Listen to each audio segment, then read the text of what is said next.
Hello, bienvenue dans Allo Coach, série course à pied pour un nouveau numéro consacré au choix des vêtements. Plus qu'une question de style et de budget, une tenue adaptée permet de profiter d'une meilleure expérience. Stéphane Masson, éducateur sportif, est ici pour partager ses conseils avisés dans le choix de la tenue. Bonjour coach.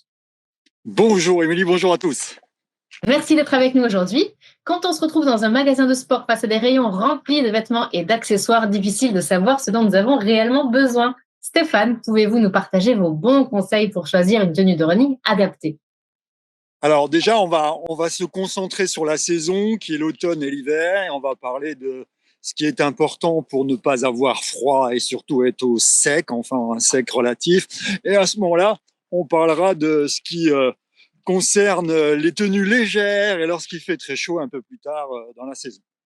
Alors déjà, la première règle, quand il fait frais, quand il commence à faire frais, voire froid, c'est de ne pas trop s'habiller. On a tendance à toujours à trop s'habiller, et trop s'habiller, c'est pas bien, parce qu'au départ, il est vrai, on a un peu frais, mais on va vite monter en température. C'est de l'ordre, en fonction, là, en automne, quand c'est frais humide, en 10-12 minutes, on est à température. Quand il fait plus froid, en hiver, on a besoin d'un quart d'heure, 20 minutes, et on a la température. Et ce qui se passe, c'est qu'on peut transpirer, même en hiver, ne pas trop s'habiller parce que au bout d'un moment on va transpirer, on va avoir trop chaud et ça va faire étuve. Donc on est un peu frais au début, mais après une fois qu'on est à température, on est bien. Donc première règle, ne pas trop s'habiller.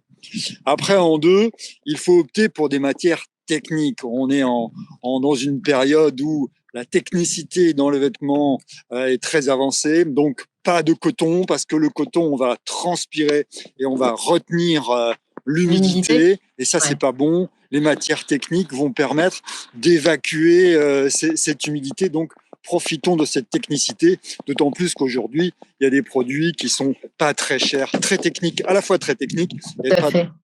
donc il faut en profiter. Après, attention avec les tenues imperméables, on a tendance à euh, s'étanchéifier et qui dit étanchéité dit hausse Ça du respire pas, quoi. là, on va monter en température et surtout, il existe des imperméables qui sont trop imperméables et qui vont vous rendre étanche. Et qui dit étanche dit manque d'échange d'air entre l'intérieur et l'extérieur. Et ce qui va se passer, c'est que vous allez monter en température et l'humidité ne va pas s'évacuer, elle va rester que à l'intérieur.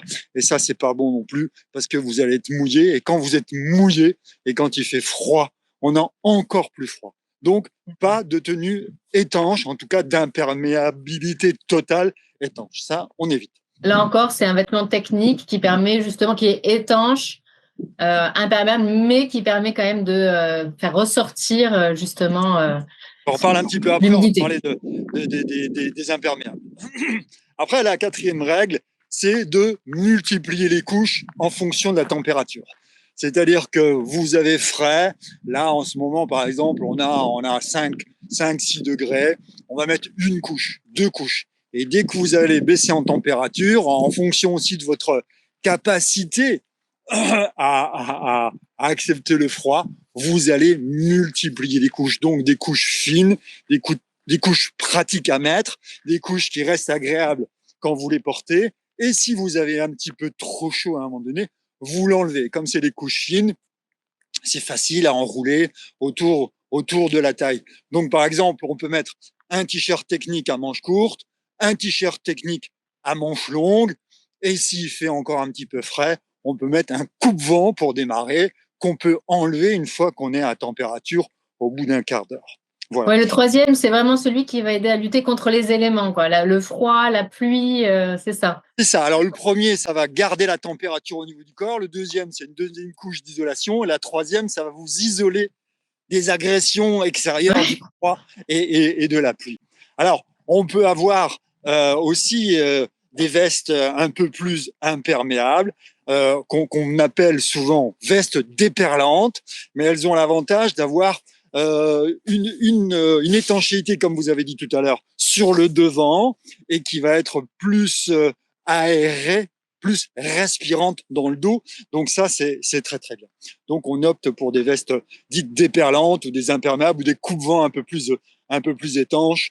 Et alors, bien sûr, quand il fait plus froid, des vestes plus épaisses, mais qui vont répondre à ce même principe. Elles sont plus épaisses pour lutter contre le froid, mais elles auront quand même une couche imperméable sur le devant et puis libre dans le dos pour permettre de respirer. Et si vraiment vous avez très froid, vous pouvez commencer par la première couche qu'on appelle une double peau à manches longues, qui sont bien sûr des matières techniques et très collantes, qui va vraiment préserver toute la chaleur au niveau du tronc et des bras. Alors pour continuer sur les bras, vous pouvez aussi opter pour des manchons. C'est très pratique. C'est ce qu'on utilise souvent en compétition, mais on peut utiliser à l'entraînement. Si vous n'avez pas de t-shirt à manches longues, vous avez vos 2 t-shirts et vous pouvez avoir des manchons amovibles. C'est très confortable, c'est très très chaud. Et à ce moment-là, une fois que vous êtes à température, vous pouvez enlever ces manchons. On a la même chose, notamment avec des jambières. On peut avoir des jambières, et si on est à l'aise, on peut enlever les jambières. Quoi qu'il en soit, quand il commence à faire frais, humide et froid, ne courez pas les jambes nues. L'idéal, c'est quand même d'avoir le muscle qui reste au chaud. Et il est très rare, en automne ou en hiver, d'avoir trop chaud aux jambes. C'est très, très rare. Donc, courez en long, ne courez pas avec les muscles au froid, courez avec des muscles qui restent au chaud. Donc, avec un pantalon de running ou de jogging, pas trop large, pour pas que vous soyez plutôt près du corps. Voilà, très près du corps. Après, vous avez le legging, façon collant, qui là va mouler vos formes d'athlète et va vous permettre d'avoir un mouvement en toute liberté. Et il existe aussi des leggings qui sont un petit peu compressifs. Et ça, c'est très très bon pour le retour veineux. 1, c'est confortable, et 2, ça stimule le retour veineux. Alors, pensez à bien couvrir votre dos et votre ventre. Pas question d'avoir froid au dos et au ventre, parce que là, on n'est pas bien déjà dans un premier temps. Et dans un deuxième temps, vous risquez d'être malade. Et donc ça, ce n'est pas... C'est pas le but. Ouais. Voilà. Après, quand il fait frais, humide et froid, alors couvrez les extrémités, couvrez la tête, déjà pour commencer. Alors bonnet, alors pas trop chaud non plus, bonnet léger, bonnet de sport, casquette, bandeau, couvrez le bandeau pour les oreilles, ça c'est bandeau pour les oreilles pour ceux qui sont fragiles des oreilles, et surtout limiter la perte de chaleur, parce que la chaleur du corps, 10 à 20% s'évade par les extrémités, notamment par la tête, le visage, la tête, et par les mains. Donc, lorsqu'il fait froid et qu'il commence à faire froid, optez pour des gants. Alors, au début, avec des gants fins, notamment des petits gants en soie. Ça coûte pas très cher. Pour quelques euros, vous avez des petits gants en soie.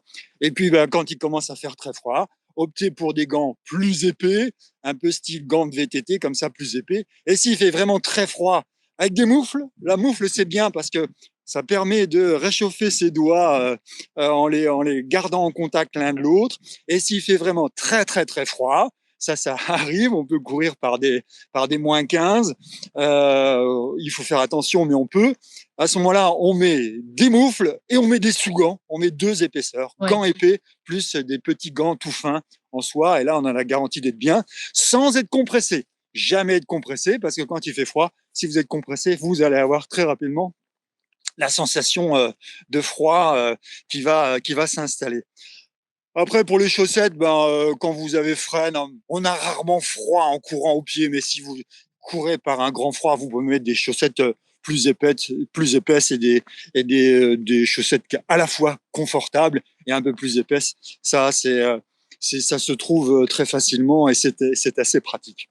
Après, lorsque il pleut, et vous pouvez opter et que vous êtes obligé de sortir, notamment quand vous préparez un peu des courses ou que vous voulez absolument entretenir votre forme, vous pouvez opter pour des tenues intégrales imperméables, le pantalon imperméable, pantalon étroit imperméable respirant, et un haut imperméable également respirant.